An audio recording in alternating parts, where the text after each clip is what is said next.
Okay, so this past weekend, a really good friend of mine who lives in New York called and said, "How are you feeling about the 99 conference?" And my answer was, "What do you think is the least invasive way to extract eyeball juice from a first grader?" And his response was, "Oh God, are you in that divine place?" And I said, "No, really, here's the idea. There is a total pink eye epidemic in my son's class. And if I could get some of the juice, I could give myself pink eye, which would be a legitimate excuse not to go. And I can even, like, do a selfie with like a big eye, and then it would be legit." And he said, "I thought you were excited." And I said I was excited. But as I was working on my keynote, I realized that I had kind of tricked myself into believing that this was my tribe.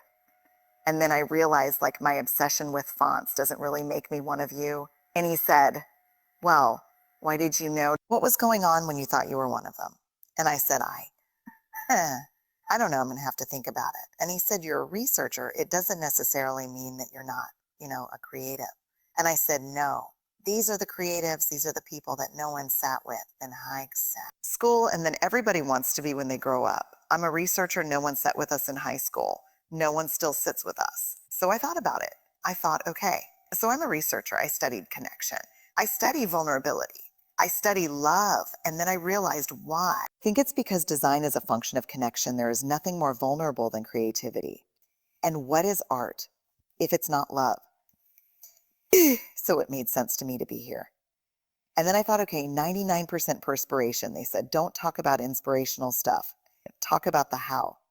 Just so you know, sometimes I name my keynote presentations things that will make me feel better about being here. So this one's called Sweaty Creatives, because I know what it means to be a sweaty creative, because I create all the time when I write, the way I translate my research when I talk. And I know what the perspiration feels like. And so what I want to talk about today is the perspiration that no one talks about very often. And that's not the perspiration from the hard work and the laborious part of creating. It's the perspiration from fear, from the cold sweat, the stuff that pops up on our eyebrows when it's not supposed to be there, because we're presenting an idea or talking about something that we care about. And then we're begging our body not to sweat, like when they said, "We're filming you against black. Can you wear something else?" I'm like, no, that 99% perspiration thing, I'm down with that. I got that I won't be where I'll be worried. Oh yeah, it's my option will be Navy. So I know about sweaty creatives. So I want to tell you about something that changed my life as a creative person. And it's a quote from the Eudora Roosevelt. And it is completely, I know it sounds cheesy and cliche, I think. A quote can change your life, but sometimes when you hear something, when you need to hear it and you're ready to hear it, something shifts inside of you. And so my story is that I am a researcher, and I never thought I would have a big public career. And so I did a TED Talk that went very viral. And in the wake of that, I was kind of everywhere for a couple of months on every CNN. Calm NPR, it was everywhere, and something I wasn't used to. And the marching orders from my therapist and my husband were, do not read the comments online. So I read all the comments online. It's one morning I woke up and there were 2 or 3 new articles out, and I started reading the comments, and 10 started reading the comments, and they were devastating. They weren't about my work. They were about me. They were super personal, and they were the things that creative people play in their mind and then give up doing what they really want to do. Like if I asked every single one of you, you would try, what would you try if you knew people would never say this about you? What would this be? Those were the comments that morning. Of course, she embraces imperfection. What choice does she have? Look at how she looks. I feel sorry for her kids, less research, more Botox. Just mean personal attacks, the thing. We up until that moment had inspired me to stay very small in my life, in my career, just so I could avoid those things. So that morning Steve and the kids leave, I stay home. I get on the couch and I watch 8 hours of Downton Abbey.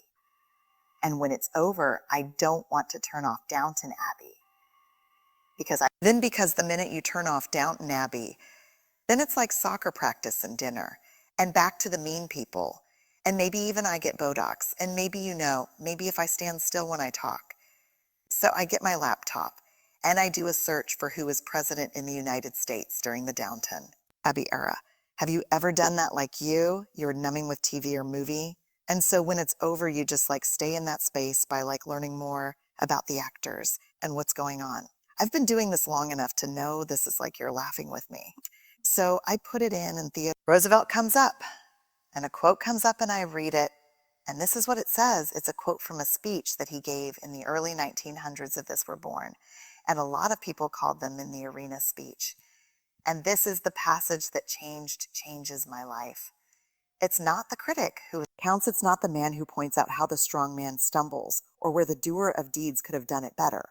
The credit belongs to the person who's actually in the arena, whose face is marred with blood and sweat and dust, who, at the best, in the end, knows the triumph of high achievement.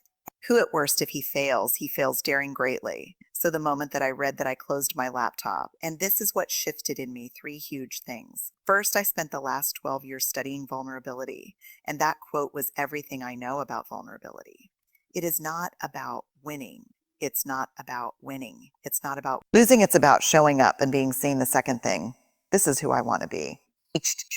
Create. I want to make things that didn't exist before I touch them.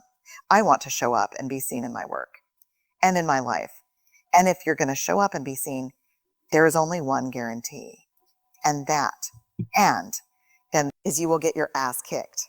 That is the guarantee. That's the only certainty you have. If you're going to go in the arena and spend any time in there whatsoever, especially if you've committed to creating your life, you will get your ass kicked.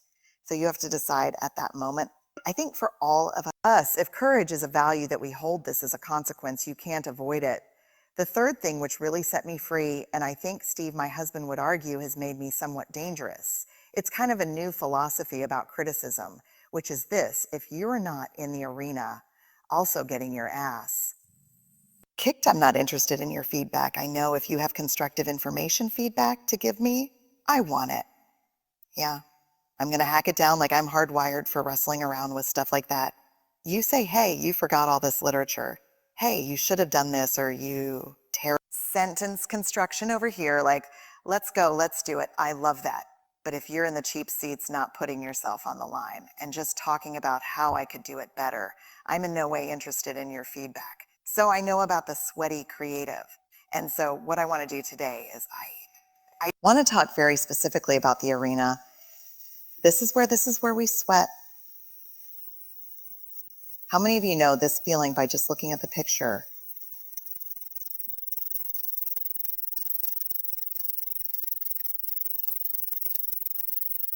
Camp down here, I like stringing up twinkle lights. I order takeout food. I live down here. From the arena, what I'm going to invite you to do this way, maybe is reserve seats for them, which doesn't seem like a good thing to do. But I have 13,000 pieces of data, and I've done this work for 12 years. And what I have found and what I have learned from these folks, and then try to apply it in my own life that has changed my life, is to reserve a seat to take the critics to lunch and to simply say, when I'm trying to do something new and hard and original, and I'm trying to be creative and I'm trying to innovate, to say, I see you, I hear you, but I'm going to show up and do this anyway. And I foot of it and I try. Got a seat for you and you're welcome to come, but I'm not interested in your feedback. The other piece that's tough is, to me, if you're going to spend your life in the arena, if you're going to spend your life showing up, really showing up, there's a couple things that you need. The first is a clarity of values. You have to I know, like when I came out here, I knew I could screw this completely up. I could get booed off stage, bad things could happen. But I don't have a choice, because if courage is my value, I have to do this whether it's successful or not. Is irrelevant. So a real clarity of values is important. The other thing is, you got to have at least one person in your life who's willing to pick you up and dust you off and look at you when you fail, which hopefully you will, because if you're not failing, you're really not showing up. But who was willing to look at you when you fail and say, man, that sucked. Yeah, it was totally as bad as you thought, but you were brave, and let's get you cleaned up, and because you're going to go back in. And this is someone who loves you, not despite your imperfections and vulnerabilities, but because of them. And they should have great seats in the arena. Like, I forgot for 5, 10, for a decade, I forgot to invite these people into my arena. Because it's the old, I always want to say Karl Marx, but it's Groucho Marx difference. I'm a social worker. We read a lot more Karl than Groucho. I didn't want to belong to a club that would let me in. I forgot, too. Invite people because I thought, if you're my fan, if you're here supporting me, how important could you be? Like, I'm trying to win over the people who hate me. You simply love me. You simply hold my hair back. When I'm puking, you pay bills with me and raise kids with me. How important could you be? I'm duty. Looking for the stranger in the mall, that's who I'm trying to win over. Yes or no? Okay, the last part is so. I guess the real specific how choose or this the world keeps going, whether you know it or not. The critics are in the arena, whether you identify them and think about the messages that keep us small, they're there, whether you do that or not. What I have found in my life and what I've found in my research, which fueled what I did in my life, is that the people who have the most courage, who are willing to show and be the most vulnerable, are the ones who are very clear about who the critic, the ones who reserve seats for them and say, I hear you, I get it. I know where the messaging is coming from. I'm not in. I'm not in and not buying it anymore. So to get very clear, the last thing, which I think is the hardest, is this: one of these seats needs to be reserved for you. One of these seats needs to be reserved for me. I need, when we look up and we're putting an idea, our piece of art, our design forward, who do you think the biggest critic in the arena normally is? Yourself. And so definitely me. Like, I have never watched either of those TED Talks because it's not in service of the work for me. And I try to do things that are only in service of my work, because what would it serve for me to watch it? I would sit there and go, oh my God, suck in your stomach. Oh my God, that's not what you were going to say. You know, we're so self-critical. And one of the things that I think happens, and I think that happens a lot, it happens in different professions, but I think I see it a lot with creatives, is there is an ideal of what you're supposed to be. And what a lot of us end up doing is we orphan the parts of ourselves that don't fit what that ideal is supposed to be.